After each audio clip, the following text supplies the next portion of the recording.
Olá, meus amados e amigos, irmãos em Cristo Jesus. Mais uma vez, uma oportunidade cedida pelo Senhor Jesus, nós estamos aqui para trazer a palavra do Senhor para a edificação da sua vida, da sua casa e o seu coração. Espero nesse dia encontrar a sua vida estando nas mãos do Senhor para ser edificado. Nessa oportunidade nós vamos falar sobre a revelação do Filho de Deus para cada um de nós. Quem Jesus é para mim, quem Jesus é para você, quem Jesus é para esta humanidade. Nós estamos vendo dias difíceis, dias de lutas, dias que nós passamos por grande esfriamento espiritual, mas a palavra do Senhor Jesus, ela traz fé. A Bíblia fala que a fé vem pelo ouvir e ouvir a palavra do Senhor. E eu espero que nesse dia essa palavra traga fé ao seu coração, traga entendimento para você e que possamos juntos crescermos até que o Senhor volte, pois Ele está voltando e nós devemos estar nos preparando a cada dia para esse retorno. O texto que eu gostaria de ler nesse dia está em Mateus capítulo 16, a partir do verso 13 até o verso 20, quando Jesus ele chega na região da Cesareia de Filipe e perguntou aos seus discípulos: quem os outros dizem que o Filho do Homem é? E responderam eles: alguns dizem que é João Batista, outros Elias, e ainda outros Jeremias, e outros um dos profetas. A pergunta que Jesus faz aos seus discípulos é: o que as pessoas dizem quem é Jesus? O que as pessoas falam de Jesus no cenário externo? Quem é essa pessoa que está sendo conhecida pelo público e o que as pessoas estão pensando sobre ela? E na resposta, Pedro lhe diz que não tem uma resposta definida, eles não sabem realmente quem é Jesus, quem é esse Filho de Deus. Então alguns dizem que é um profeta, outros dizem que é Jeremias, e outros dizem que também é Elias. E Jesus ali pergunta aos seus discípulos para saber realmente quem ele é para as pessoas. Muitas pessoas andam nesse dia de hoje assim, sabe que existe um Deus, mas não conhece esse Deus. Precisa realmente compreender e entender o que esse Deus é capaz de fazer, em que área da sua vida ele pode atuar, de que forma ele pode trabalhar na sua vida, o que ele pode fazer para que a sua vida alcance o sucesso. Quem é Jesus Cristo para você? O que você pensa a respeito dessa pessoa? Um simples profeta? Alguém enviado por Deus? Ou realmente o Filho de Deus, que veio à terra para tirar o pecado do mundo como um cordeiro santo? E aí o texto continua no versículo 15, quando Jesus pergunta: e agora vocês? O que vocês dizem que eu sou? E respondeu Jesus, Pedro respondeu: tu és o Filho, o Cristo, o Filho de Deus. Quando Jesus pergunta aos discípulos: bom, eu quero saber com quem eu sou para o mundo, para as pessoas que não andam comigo, não convivem comigo. Mas e para vocês que convivem comigo, quem eu sou? Essa pergunta agora são para os cristãos, para aqueles que andam na igreja constantemente, naqueles que já têm um pouco de intimidade com o Senhor. Quem é Jesus para essas pessoas? Quando Jesus pergunta aos discípulos: quem eu sou? Quem vocês pensam que eu sou? Jesus está perguntando exatamente para nós que cremos nele e falamos do seu poder, quem Jesus Cristo é. Muitas vezes nós tratamos Jesus como um bem precioso para nós, talvez como um amuleto da sorte. Se eu falar o nome dele, vou alcançar alguma coisa. O nome de Jesus realmente é poderoso, mas antes que venhamos citar o nome de Jesus, nós precisamos vivenciar esse Jesus. É interessante como nós estamos indo aos cultos e nós estamos escrevendo os nossos pedidos de oração e colocando em um recipiente com óleo para que seja consagrado a nossa casa, a nossa família, a nós mesmos, nossos amigos consagrados ao Senhor, para que alguém em seguida, um pastor, venha e ore por aqueles pedidos. Mas nós não estamos levando a nossa família para a igreja, nós não estamos levando a nossa própria vida para o Senhor, nós estamos mandando os bilhetes, mas nós perdemos o acesso ao Senhor.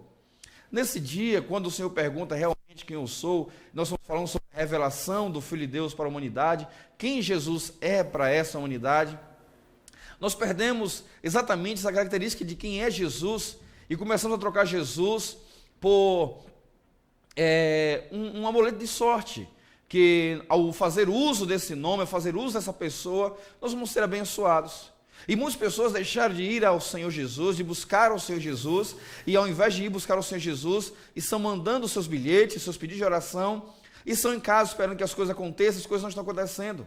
Cada dia que passa, as lutas aumentam, cada dia que passa, as guerras aumentam, as decepções aumentam, as frustrações aumentam, e muitos líderes ainda estão prometendo que se levar apenas o nome, se colocar o lenço, se fizer isso, aquilo, outro, você vai alcançar muitas coisas. E existem muitas pessoas se desviando dos caminhos do Senhor, porque não conheceu o Evangelho. Porque aquele que conhece o Evangelho, ele permanece firme para sempre. Essas pessoas são pessoas que conhecem exatamente os amuletos, que conhecem exatamente os atalhos. Mas para Deus não existe atalho, já que a Bíblia fala que Jesus é o caminho, a verdade e a vida, e ninguém pode ir até Deus se não for por intermédio de Jesus. Então Jesus, quando ele pergunta aos discípulos, quem vocês pensam que eu sou? O que vocês pensam a meu respeito? O que eu sou para vocês? É bom sabermos quem realmente, com quem nós estamos buscando, de quem realmente nós somos servos. É preciso buscar esse Senhor, porque Jesus, ele fala, já não vos chamo mais de servos, mas chamo de amigo, pois o Senhor, o seu servo não sabe o que o Senhor vai fazer, mas o amigo ele anda, ele tem relacionamento, ele conhece, ele tem intimidade. E nós precisamos não mais parar e ficar em casa esperando que as coisas aconteçam e buscar ao Senhor Jesus apenas com nomes escritos em pedidos. Que nós possamos buscar esse Deus e conhecer realmente esse Deus. E aí Pedro responde, tu és o Filho, o Cristo, o Filho de Deus. Tu és realmente Messias. E Jesus responde, versículo 17, feliz é você, Simão, filho de Jonas, porque tudo isso não lhe foi revelado por carne ou por sangue, mas por meu Pai que está nos céus. Irmãos, lá em Mateus, no capítulo 13, no versículo 10 e versículo 11, os discípulos fazem uma pergunta interessante a Jesus, quando faz a seguinte pergunta, no versículo 10. Os discípulos aproximaram-se dele e perguntaram, por que falas ao povo por parábolas? Versículo 11, Jesus responde, a vocês foi dado conhecimento dos mistérios do reino dos céus, mas a eles não. Jesus ele falava por parábolas para que esta informação chegasse àqueles que tivessem a revelação do Espírito Santo. Quando nós chegamos em Mateus capítulo 16, no verso 17, que Jesus fala assim, Simão Pedro, feliz é você, porque não foi por carne ou por sangue, veio por revelação, mas pelo vosso Pai. É interessante que agora entra em um outro nível, pois para conhecer Jesus, é preciso ter um relacionamento com Ele. É preciso ter a revelação de quem é Jesus. Por isso que ele diz, no versículo 11 de Mateus 13, que o Pai o revelou quem o Filho era a alguns. Então, isso é interessante porque existem pessoas de pouco conhecimento, de pouco entendimento, mas têm a revelação de quem é Jesus. Existem pessoas que têm pouco estudo, mas pregam muito bem sobre Jesus. Existem pessoas de muitos estudos, mas pregam muito bem suas opiniões, suas ideias. Conseguem convencer pessoas com as ideias. Só que as pessoas convencidas pelas ideias, elas vão lá na frente se frustrar e elas vão se decepcionar e sair da igreja. Mas as pessoas que vivem a palavra do Senhor, que ouvem a palavra do Senhor, permanecem firmes para sempre. Às vezes nós estamos preocupados que forma nós devemos fazer para sermos mais abençoados ainda.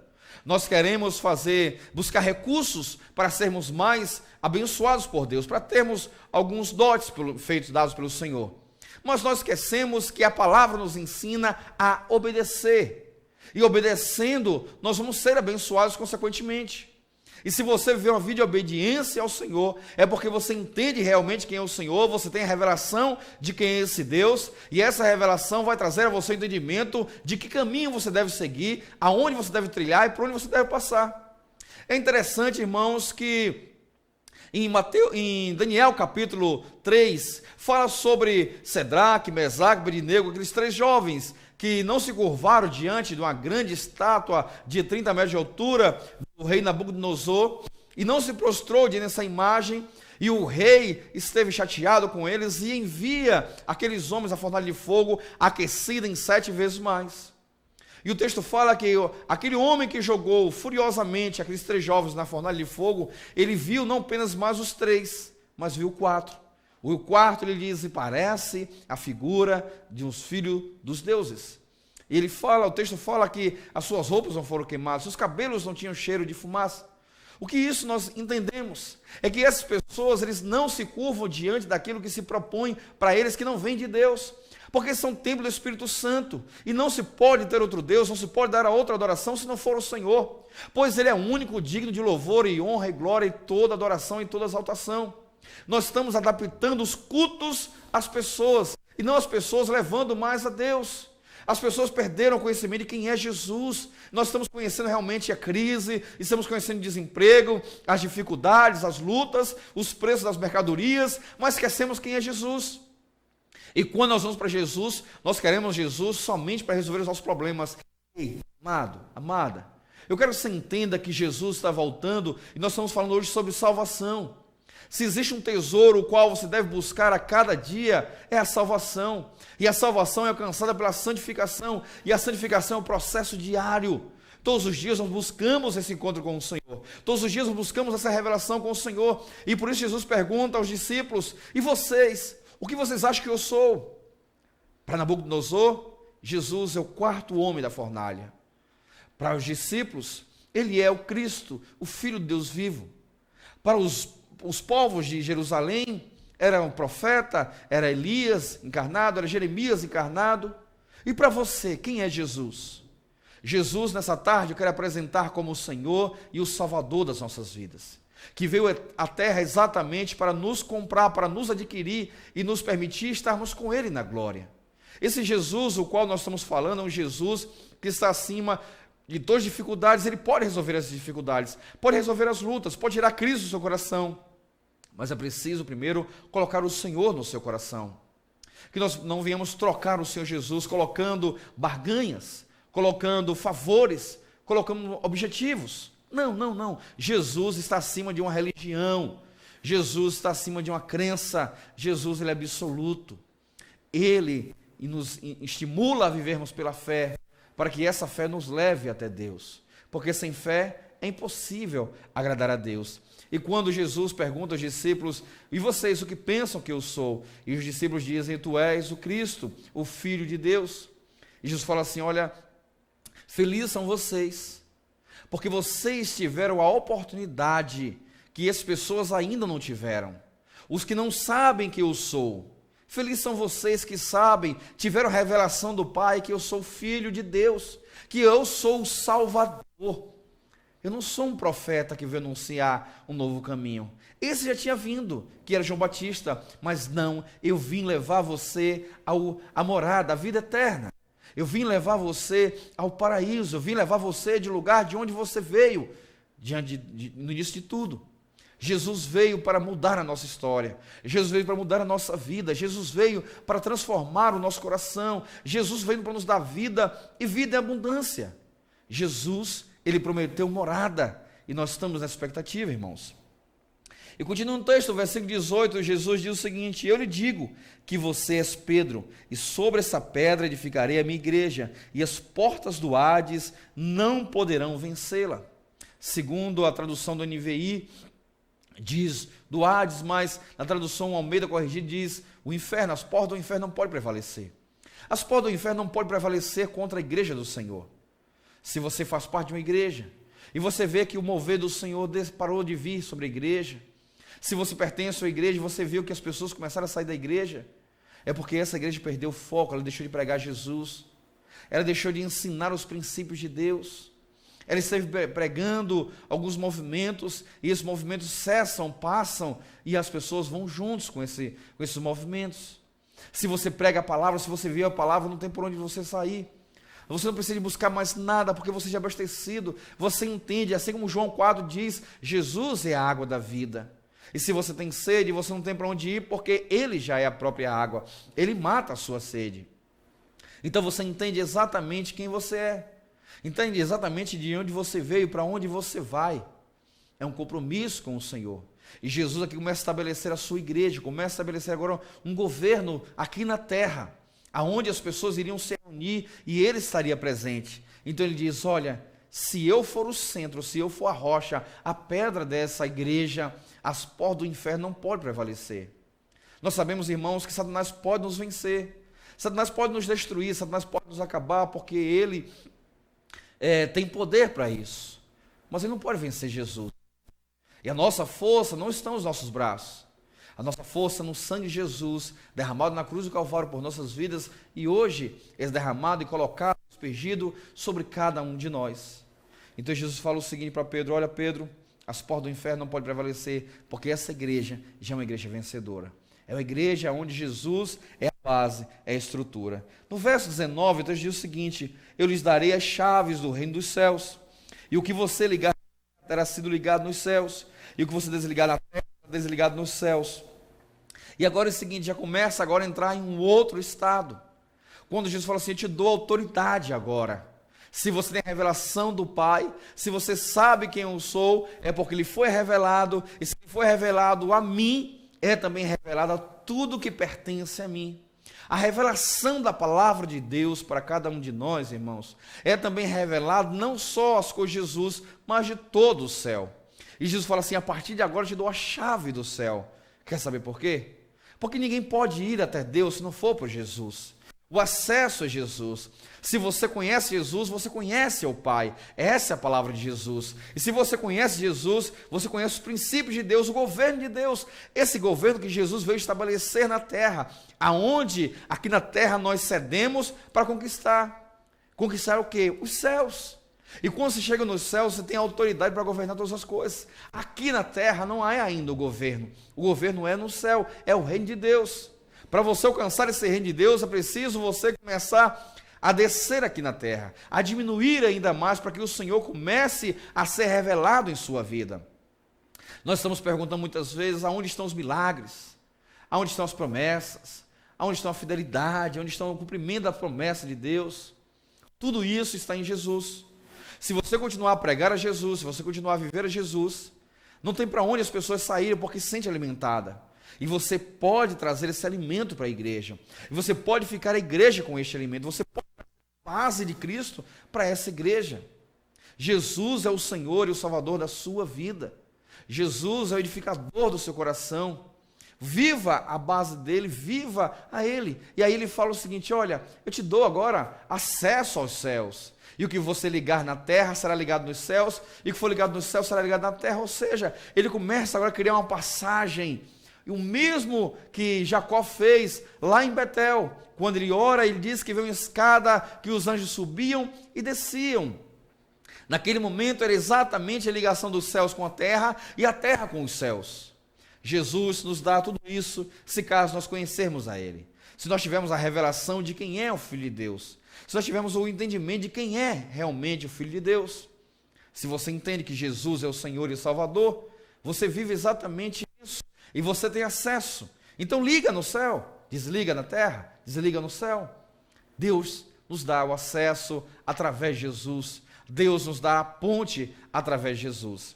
E o interessante no capítulo 18, no capítulo 2 posteriores ao 16, quando Jesus ensina como devemos tratar a ofensa do nosso irmão. Jesus falou o seguinte aos discípulos no versículo 15: se o seu irmão pecar contra você, vá a sós com ele, mostre o seu erro, e se ele ouvir, você ganhou seu irmão. Mas se ele não ouvir, leve consigo a um ou dois outros, de modo que qualquer acusação seja confirmada pelo depoimento de 2 ou 3 testemunhas. Ao verso 17 diz o seguinte: se por acaso ele se recusar a ouvir, conte à igreja, leve agora a igreja.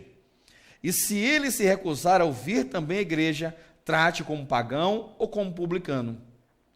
No verso 18, Jesus diz o seguinte: digo-lhes a verdade, tudo que vocês ligarem na terra terá sido ligado nos céus, e tudo que você desligar na terra será sido desligado nos céus. Mais uma vez ele utiliza esse texto com Pedro, de ligar e desligar na terra, ligar e desligar no céu, aqui, em um momento de ofensa com os nossos irmãos. E perceba agora que a preocupação de Jesus é exatamente ganhar o seu irmão. Quando ele fala, se você levar o erro ao seu irmão e ele reconhecer esse erro, que bom, você ganha o seu irmão. Mas se ele não reconhecer, consiga testemunhas até que ele reconheça. Mas se mesmo assim ele não reconhecer, leva a igreja. E se mesmo ele levando a igreja, ele não reconhecer o seu erro, então trate como pagão, trate como publicano, como alguém que esteja distante desse objetivo, desse propósito, que é exatamente alcançar o perdão. Mas a preocupação de Jesus é não desligar você na terra aos céus. Não cortar esse vínculo, não cortar essa aliança. A preocupação de Jesus é o seguinte: olha, resolva com seu irmão, resolva os questionamentos. Jesus, ele ensina aos discípulos, quando vai ofertar, e diz o seguinte: olha, se por acaso você tiver alguma coisa contra o seu irmão, vai lá antes, pede perdão a ele, depois você pega a sua oferta e deposita no altar. Porque a preocupação de Jesus não era exatamente o bem financeiro, o valor monetário, mas a preocupação de Jesus era: venha trazer por uma questão de ligação com o céu. E se você tiver algum problema com algum irmão, você tem se desligado com o trono de Deus. E Jesus diz o seguinte: olha, permaneça ligado, liga, faz algo que venha ligar você até Deus.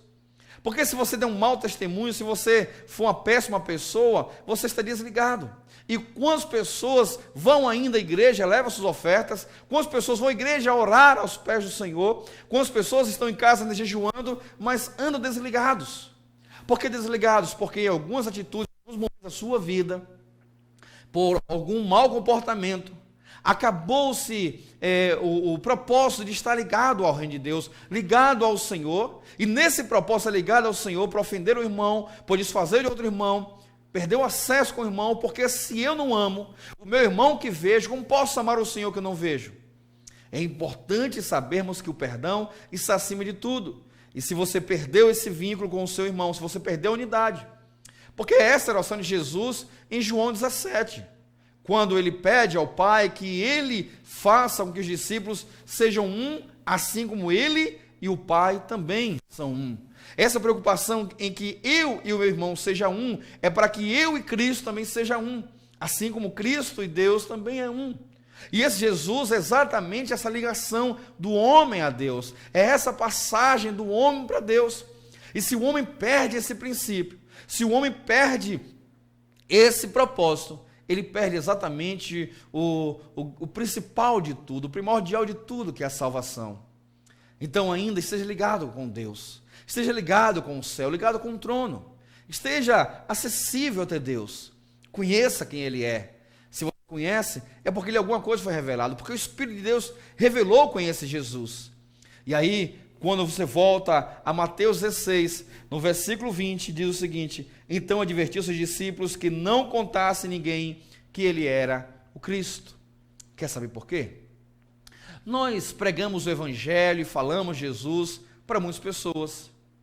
E a parábola do semeador volta mais uma vez, quando o texto fala que saiu o semeador a semear, e algumas sementes caíram pelos espinhos, e os espinhos sufocaram, e veio sobre as pedras, e veio sobre o campo, e os pássaros comeram no meio do caminho, e até que veio a semente, caiu em terra fértil, e essa produziu e deu frutos.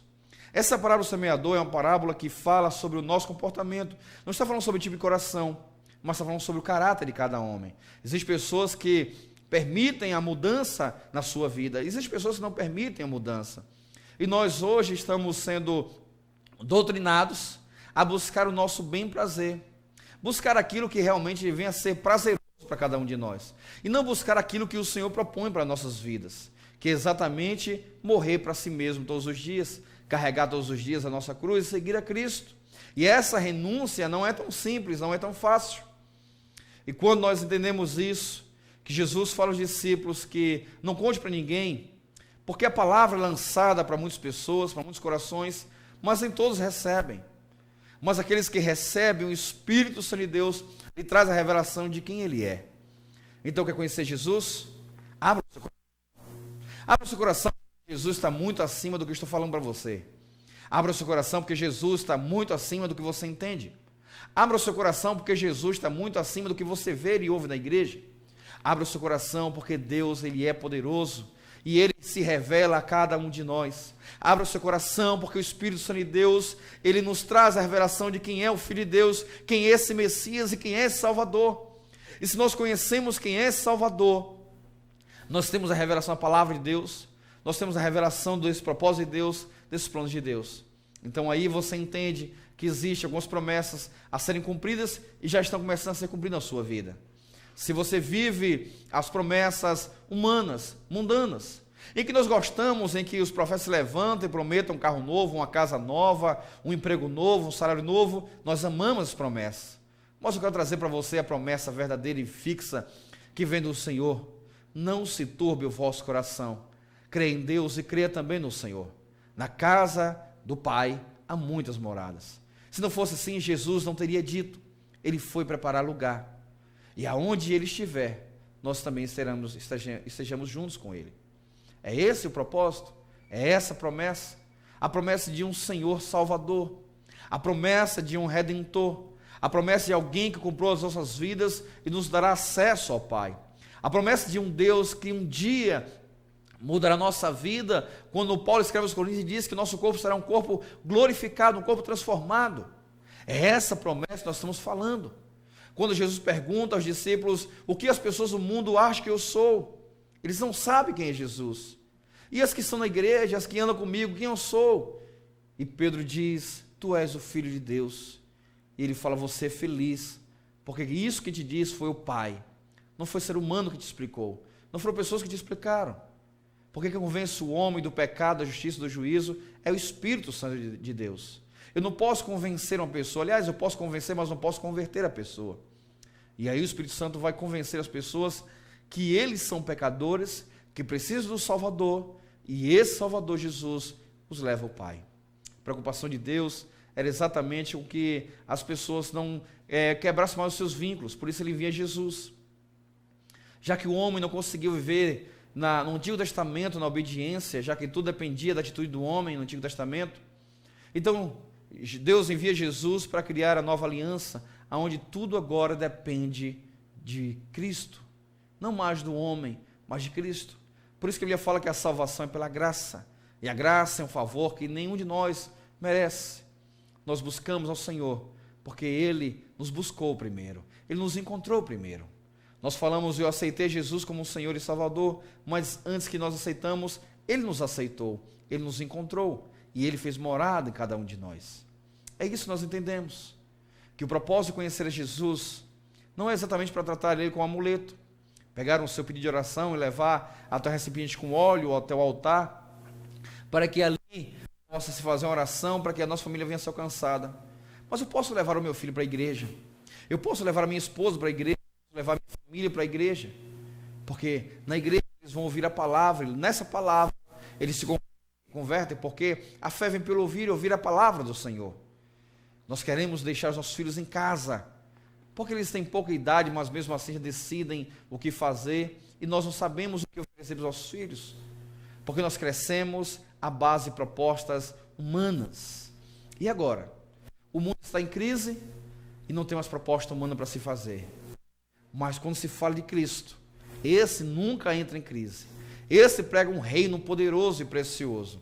Esse de Jesus, que está acima de todas as coisas, que nunca vai entrar em falência. Se você prega esse Jesus, você vê a prosperidade 24 horas, porque Ele é o Senhor de todas as coisas. Que Ele seja o seu Senhor, que Ele seja o Senhor da sua casa, que Ele seja o Senhor da sua família, que Ele seja o Senhor dos seus bens, e que nesse dia essa palavra possa alcançar o seu coração, possa renovar as suas forças, possa edificar a sua fé, e você possa crescer em Cristo Jesus. Eu quero abençoar sua casa, abençoar os seus bens, abençoar o seu lar, e que a verdadeira prosperidade alcance o seu coração, e que você viva o melhor de Deus, e que a cada dia você possa viver o sobrenatural de Deus. Você pode agora mesmo dobrar o seu joelho, você pode entregar a sua vida ao Senhor, você pode confessar quem você é, o que você fez ao Senhor, e dizer ao Senhor, Senhor, eu estou aqui para nascer de novo, para buscar de Ti uma mudança, uma transformação, uma restauração, aonde só o Senhor pode fazer na minha vida. Assim nós entendemos que acontece o processo da rendição do homem diante dos pés do Senhor. Aí nós entendemos aonde realmente o homem se converte, porque o Espírito Santo de Deus leva o homem a se arrepender e a realmente entender quem ele é. E que Deus assim vos abençoe em Cristo Jesus, e que assim o grande amor de Deus possa inundar o seu ser e a sua vida, e a maravilhosa graça do Senhor Jesus venha ser derramada sobre o seu lar, e que o Espírito Santo de Deus possa trazer comunhão por onde você passe. Fique na paz do Senhor Jesus, e que assim Deus vos abençoe, em nome de Jesus. Amém.